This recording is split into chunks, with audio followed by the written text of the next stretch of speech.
확실하지 않냐? 현장에서 보는 완샷 맞아.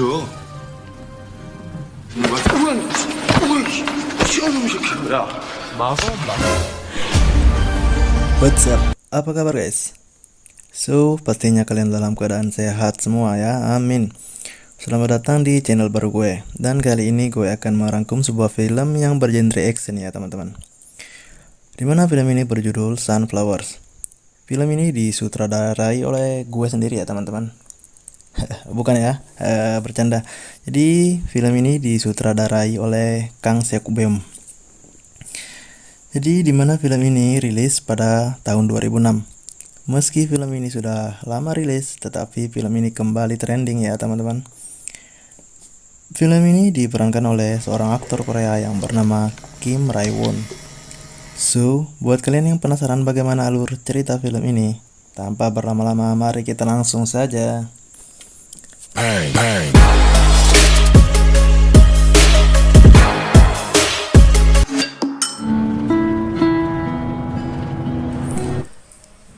Scene diawali dengan seorang pria yang bernama Tae-sik.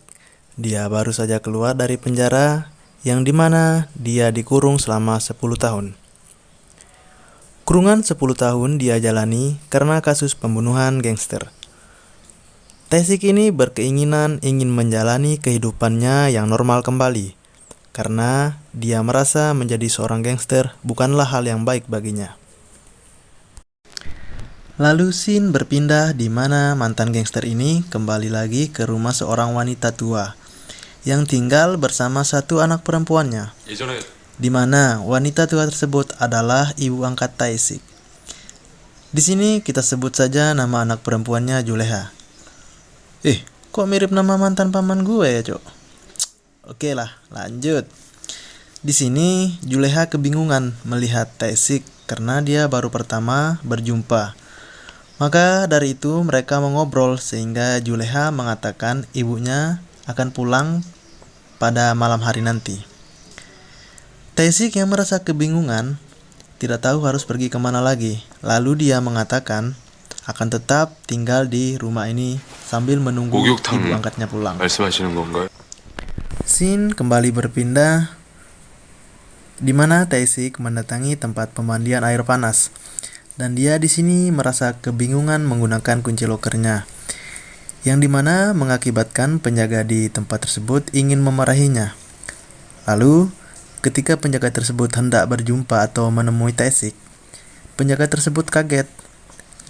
Penjaga tersebut kaget bukan karena apa, karena dia melihat tato yang ada di sekujur badan Tae-sik. Dia tahu, tato tersebut merupakan tato dari seorang gangster. Maka dari itu, penjaga tersebut hendak berbalik badan dan meninggalkan Tae-sik begitu saja. Setelah Tae-sik selesai dari pemandiannya, Tae-sik lalu mendatangi sebuah klub. Di sana, dia bertemu dengan teman-teman lamanya, di mana semua temannya kaget akan kehadiran Tae-sik. Lalu mereka berpesan agar ketika Tae-sik membutuhkan bantuan, mereka menyuruhnya agar jangan sungkan untuk meminta bantuan kepada mereka lagi. Tae-sik lalu pulang ke rumahnya kembali, dan saat itu juga Tae-sik bertemu dengan ibu angkatnya, di mana ibu angkatnya ini sangat senang, dan ibu angkatnya ini menerima Tae-sik kembali bergabung di keluarganya seperti dahulu lagi. Nah teman-teman, untuk kelanjutan ceritanya sampai sini gimana menurut kalian? Kalau menurut gue sih ini ya rekomen ya.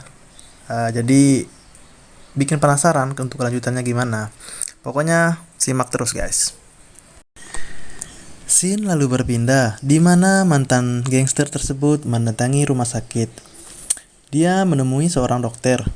Tujuan dia datang ke rumah sakit adalah tidak lain tidak bukan dia datang untuk menanyakan perihal tentang bagaimana cara menghilangkan semua tato yang ada di badannya. Dan di sini semua perawat yang di rumah sakit, baik perempuan maupun laki-laki, semuanya terkejut melihat badan Tae-sik yang penuh dengan tato. Lalu, di sini dokter mengatakan biaya untuk menghilangkan tato di badannya sangatlah mahal.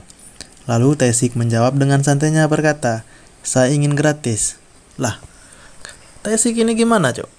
Masa dia minta gratis? Oke, kalau gue yang jadi dokternya mungkin gue bisa ngasih ke dia gratis, teman-teman.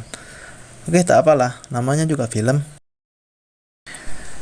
Scene lalu berpindah ke kantor Cho Pansu. Gue jelasin sedikit. Cho Pansu di sini adalah anggota dewan, sekaligus ketua anggota yang menggerakkan semua gangster-gangster yang ada di wilayahnya. Nah, setelah itu Ibu Taesik mendatangi kantor Cho Pansu. Maksud kedatangan Ibu Taesik ke kantor Cho Pansu adalah untuk mengatakan bahwa restorannya tidak dijual kepada siapapun. Oke, jadi di sini Cho Pansu ingin membangun sebuah pusat perbelanjaan atau mall ya. Jadi semua orang yang tinggal di wilayah Cho Pansu tersebut sudah setuju atas kesepakatan Cho Pansu tersebut. Kecuali satu yang tidak setuju, yaitu ibunya Taesik. Karena pernyataan Ibu Taesik menyatakan penolakan kepada permintaan Cho Pansu. Dari itu Cho Pansu merasa geram. Lalu di sini Ibu Taesik mengatakan kepada Cho Pansu dia tidak akan menjual restorannya kepada siapapun karena di tempatnya yang saat ini dia merasa sangat nyaman dan restoran tersebut merupakan tempat mereka mencari nafkah. Maka dari itu Cho Pansu tidak bisa membangun mallnya karena masih terhalang oleh bangunan restoran ibu angkat Taesik.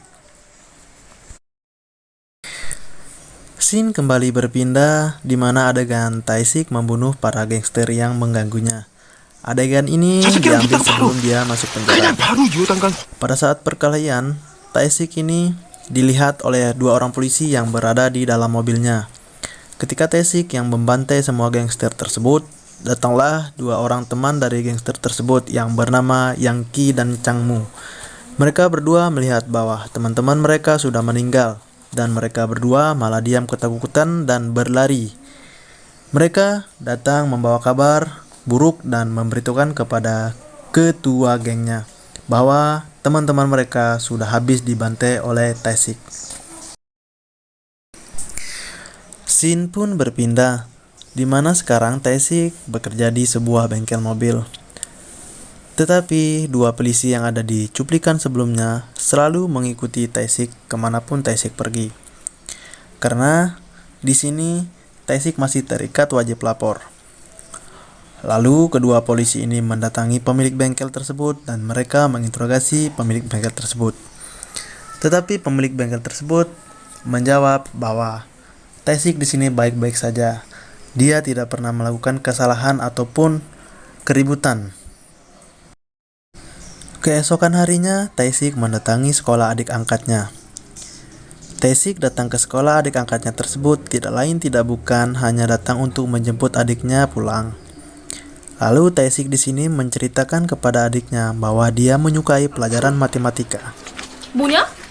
Dan tanpa disengaja, Taesik di sini bertemu dengan guru adiknya, di mana guru tersebut adalah teman Taesik semasa sekolah waktu dulu.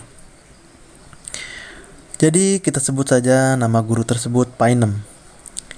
Jadi Painem di sini sudah menyukai Taesik sejak dulu, sejak mereka masih sekolah. Bahkan ketika Taesik masuk penjara, guru tersebut selalu mengingatnya. Setelah mereka berdua keluar dari lingkungan sekolah, Taesik mengajak adik angkatnya berbelanja di warung Pak Paijo. Mereka di sini sedang membeli cilok ya guys. Oke, jadi di sini gue terangin. Warung Pak Paijo di sini menjual berbagai macam makanan, guys. Oke, jadi just kidding guys ya. Oke, lanjut. Tanpa sengaja, di sini ada seorang cowok, sebut saja namanya Parmin. Parmin ini adalah teman sekolah adiknya Taesik. Jadi, si Parmin ceritanya naksir sama adiknya Taesik. Sudah 2 tahun si Parmin ini mengejar adik Taesik tersebut. Tetapi si Parmin ini terus-terusan ditolak. Dasar Jonas. Dan tanpa banyak omong, Parmin pun yang tidak mengetahui siapa Taesik sebenarnya langsung datang dan menendang Taesik. Di sini Taesik pun dipukul dan disikat habis-habisan. Tetapi di sini Taesik hanya diam saja, tidak melawan sama sekali. karena dia sudah berjanji kepada dirinya sendiri untuk tidak berkelahi lagi. Lalu, si Parmin malah menunjukkan tato yang di tangannya. Tato tersebut bertuliskan nama adik Tae-sik. Alah, tato seukuran cebong gitu ditunjukin. Ada-ada aja nih si Parmin. Lanjut. Dan tanpa sengaja, anak buah Parmin menarik baju Tae-sik hingga robek. Seketika itu pula, semua yang ada di sana terkejut melihat Tae-sik. Dan mereka langsung berhenti memukulnya. Karena mereka tahu, tato tersebut adalah simbol dari tato seorang gangster yang terkenal di wilayah mereka.